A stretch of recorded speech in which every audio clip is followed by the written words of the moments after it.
आणि संचित काढण्याकरता जीवाला जन्म घ्यावा लागतो. हे झालं जीवाला जन्म घ्यायचं दुसरं कारण. आणि जीवाला जन्म घ्यायचं महाराजांनी तिसरं कारण सांगितलं. केले कर्म झाले त्याची भोगा आई उपजले मेले आयुष्य किती. अर्थातच माणसाचा काही ना काहीतरी कर्म शिल्लक राहिले की जीवाला जन्म घ्यावा लागतो. वाक्य लक्षात ठेवा. वासना पाप आणि कर्म ह्या तीन गोष्टी मनुष्याच्या शिल्लक राहिले की मनुष्याला जन्माला यावं लागतं. का हो महाराज, आमचं सुद्धा वासना पाप आणि कर्म ह्या तीन गोष्टी शिल्लकच राहिलेल्या आहेत का? बरोबर आहे. आपलं सुद्धा वासना पाप आणि कर्म ह्या तीन गोष्टी शिल्लकच राहिलेल्या आहेत. याच्यामुळे एवढं तोला मुलाचं शरीर तुम्हाला आम्हाला भेटलंय.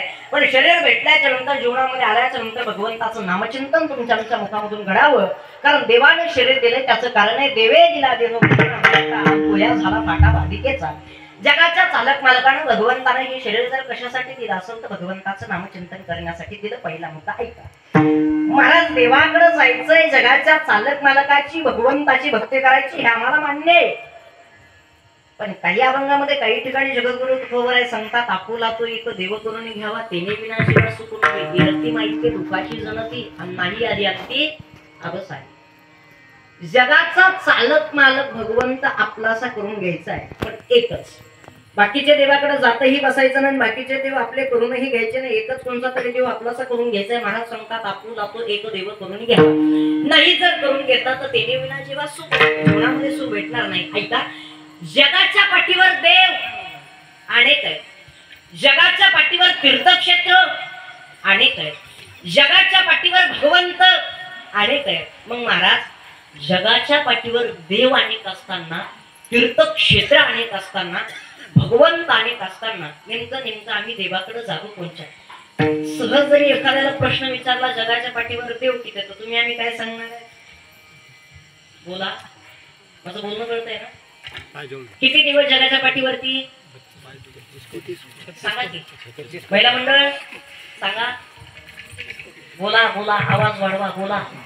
नवऱ्याला भांडताना जसा आवाज येतो तसं बोलवा, बोला. हा, किती देव आहेत? 33 कोटी. बरोबर आहे. मग महाराज, जगाच्या पाठीवर 33 कोटी देव आहेत. तेवढं आयुष्य सुद्धा नाही, एवढे देव आहेत. नेमकं देवाकडे कोण्या जावं आणि कोणत्या देवाची भक्ती करावी? महाराज सांगतात एक काम करा. 33 कोटी देवाकडे जायची गरज नाही, ह्या सगळ्या देवाची भक्ती करायची गरज नाही. जायचं जर असेल तर तुम्ही पंढरपूरला जा. महाराजांनी सांगितलं पंढरीशी जारे आल्यानो संसारा आणि दिनाचा सोयरा पांडुरंग. बरं, पंढरपूरला जाण्याचं कारण काय? महाराज, पंढरपूरला का जाऊ? तिथं बसल्याने कोण कोण पंढरपूरला जातं? हात वर करा बरं. लबाड बोलायचं नाही, खरं खरं सांगायचं. शेजारीची शपथ आहे तुम्हाला, उगाच हात वर करू नका. कोण कोण पंढरपूरला जात आहे? हात वरती करा. जातात ना? काय महाराज, पंढरपूरच्या वारीमध्ये आनंद असतो.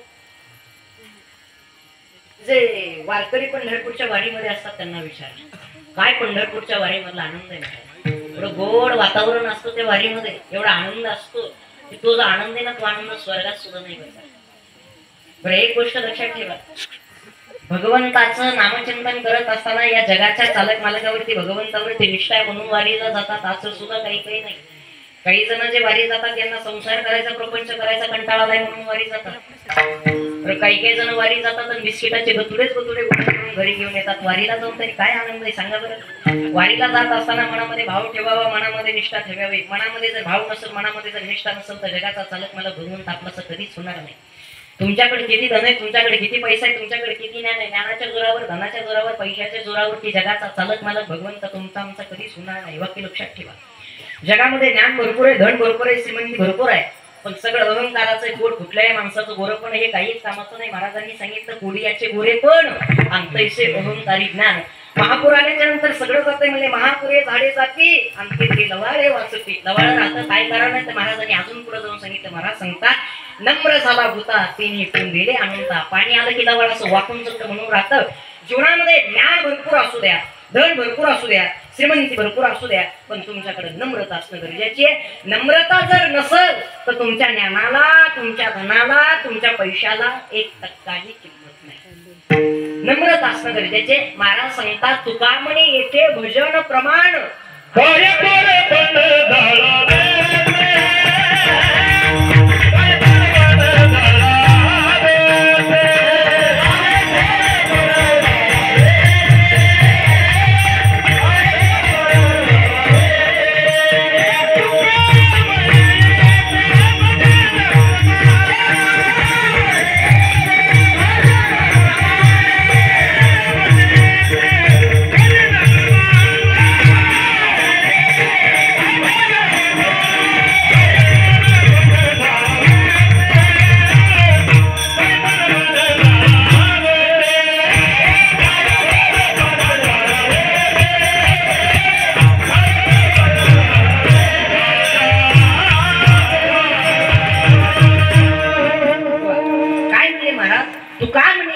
भजन प्रमाण आणि काय थोरपण जाळावे ते.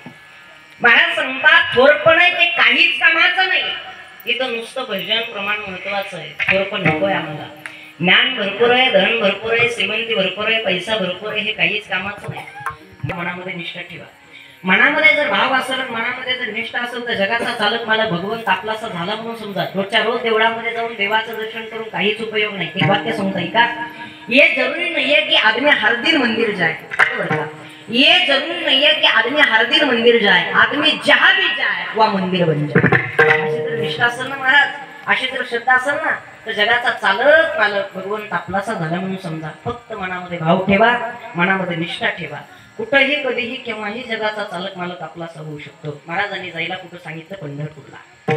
महाराज सांगता जीवनामध्ये आलात ना तर पंढरीशी जाणे आल्यानो संसारात दिनाचा सोयरा पंढुंग. काय कारण महाराज पंढरपूरला जाण्याचं?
एवढा पकवाज वाजवतात, सर खाली बसले बसले तुम्ही टाळ्या सुद्धा वाजवू शकत नाही. वाजवा जरा जोरात सर्वांनी. जीवन झालेत ना सर्वांचे. हा चाललेला आहे मुद्दा, हा चाललेला आहे. आता या वयामध्ये मी धोतर घालतो, कीर्तन करतो ना, तर बरेच जण निंदा करणारे, त्रास देणारे भरपूर जण असतात महाराज. खरं सांगतो तुम्हाला मी उपदेश करावा, तुम्हाला मी कीर्तन सांगावं तेवढा पात्रतेचा मी सुद्धा नाहीये. तुमच्यासारख्या ज्येष्ठ श्रेष्ठ म्हणून नवीन माझ्या कीर्तनामध्ये येऊन बसावं तेवढा पात्रतेचा मी सुद्धा नाहीये. की ऐका, किती अभ्यास हे तुम्ही बघू नका, किती अभंगावरती कीर्तन करतो हे तुम्ही बघू नका, किती ज्ञानेश्वरीच्या वया पाठ्यात हे तुम्ही बघू नका. या वयामध्ये आम्हाला ज्ञानोबारांनी तुकोबारांनी पुत्र घालायची बुद्धी दिली हे बघा. परमार्थ म्हणजे काय या वयामध्ये आम्ही कीर्तन भजन करतोय लक्षात ठेवा. कारण ही एक आम्हाला ज्ञानोबारांनी दिलेली बुद्धी आहे, साधू संतांनी दिलेली बुद्धी आहे. माझं जे कीर्तन हे फक्त छोट्याल्या मुलांसाठी तरुण मुलांसाठी. त्याचं कारण आहे माझ्यासारख्या बालकाकडे बघून आपल्या गावात एखादं तरी बालक, माझ्यासारख्या बालकाकडे बघून आपल्या गावात एखादं तरी तरुण गळ्यात पवित्र तुळशीची माळ घालून या जाळीने टाळ घेऊन उभा राहावा म्हणून हे माझं बालकाचं कीर्तन आहे. कुठंतरी काहीतरी कधीतरी मनुष्याच्या जीवनामध्ये बदल व्हावा याच्याकरता तुम्ही आम्ही एवढा अट्टहास केला. उगत तुकोबरांचे प्रमाण नाही, आजसाठी केला होता अट्टहास शेवटचा दिवस गोड व्हावा. आता निश्चिंतीने पाऊल विसावा आणखून तरी या धावा तृष्णेची. माणसाच्या जीवनामध्ये कुठंतरी काहीतरी कधीतरी बदल व्हावा याच्याकरता तुम्ही आम्ही एवढा अट्टहास केला. विषय हा चालला होता, मुद्दा हा चालला होता. वारकरी संप्रदायाचे पंढरपूरचे पहिले वारकरी जर कोण असतील तर हे मात्र शंकर आहेत. विषय सोडून मी बाजूला जाणार नाही, वाक्य लक्षात ठेवा. आणि कुठली जरी गोष्ट बोलत असताना मी पुरावा देऊनच बोलणार आहे, प्रमाण देऊनच बोलणार आहे, ही सुद्धा गोष्ट लक्षात ठेवा. कीर्तन येतात ना, पण आमच्याकडे रिकाम्या हातात नाही येत. आमच्याकडे 500-500च्या नोटा घेऊन येतात. वया म्हणतात मला तो पैसे मागायला सोबत काय चाललं नाही. महिला म्हणतात टेन्शन घेऊ नका, मी कानातलं घेतो, मी मणी घेतो. असं जे काही कीर्तनामध्ये म्हणलो मी मणी घेतो. एका बाईनं मला काळे मणी दिले बघा. वाकडं चलता तू महाराज. एक जण हॉटेलमध्ये गेला ना, हॉटेलवाला मला इकडे ते मला काय, ते मला तुझ्याकडे गरम काय, ते मला चहा नाही ना, मला त्याच्यापेक्षा गरम काय, ते मला पुरी भाजी नाही ना, मला त्याच्यापेक्षा गरम काय, ते मला उत्ताप काय नाही ना, मला त्याच्यापेक्षा गरम काय. त्याला जर राग आला आणि रागाच्या भरात काय म्हणला माहितीये का, माझ्याकडे सगळ्यात जास्त गरम इस्तू म्हणला. हे इस्तू म्हणला की हे लगेच कसा करतो आणि एक प्लेट इस्तू.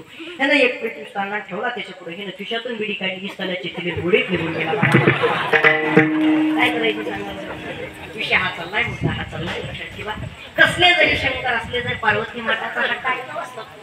कारण अजूनही हा संसार हा प्रपंच जर कसा असेल तर हा संसार प्रपंच काहीच कामाचा नाही. संसार प्रपंच कसा, इकडे लक्ष द्या, बोलत चला माझ्याशी, इकडे लक्ष द्या, ऐका. संसार प्रपंच कसा आहे तर याचं प्रमाण महाराजांनी सांगितलं. महाराज सांगतात संसार आणि ते सार भगवंत, दुःख बांधवडी आणि हा संसार आणि सुखाचा विचार नाही कुठे. पावसाचं वातावरण झालंय का?